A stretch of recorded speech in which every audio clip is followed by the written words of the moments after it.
Thank you, Mr. Speaker. In May of this year, I introduced the Protecting Veterans Homes Act after reading the news and hearing in the Veterans Affairs Committee that recently returned soldiers were facing foreclosures on their homes.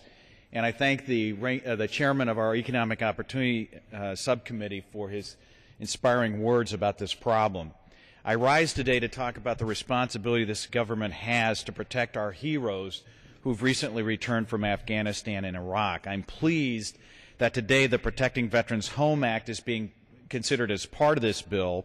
We had a legislative hearing on this bill in the Veterans Affairs Subcommittee on Economic Opportunity on July 7th, which I have the honor to serve as ranking member. And at that time, we heard from the American Legion, the Reserve Officer Association, the Reserve Enlisted Association, the Paralyzed Veterans of America, the VFW, Iraq and Afghanistan Veterans of America, and the Gold Star Wives of America.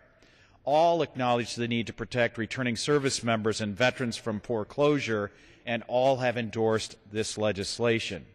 This bipartisan bill will help service members who are returning and facing foreclosure stay in their home and ensure that surviving military spouses have additional protections that prevent foreclosure on their homes. Furthermore, this bill establishes that lending institutions have compliance officers to provide information to veterans and service members about foreclosure protections available to them.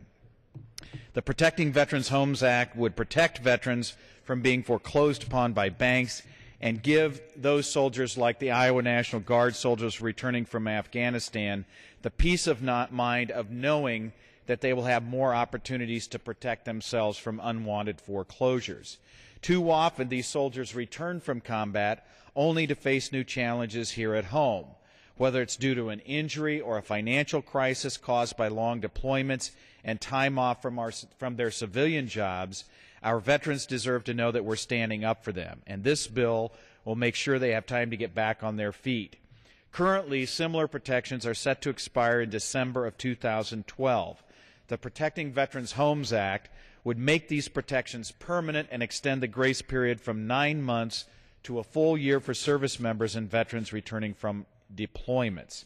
This will allow them to work with their lenders, secure new loans, secure employment, get over a family tragedy, deal with a serious family health issue, or in a worst-case scenario, be able to sell their home and avoid possible foreclosure, bankruptcy, or damage to their credit rating.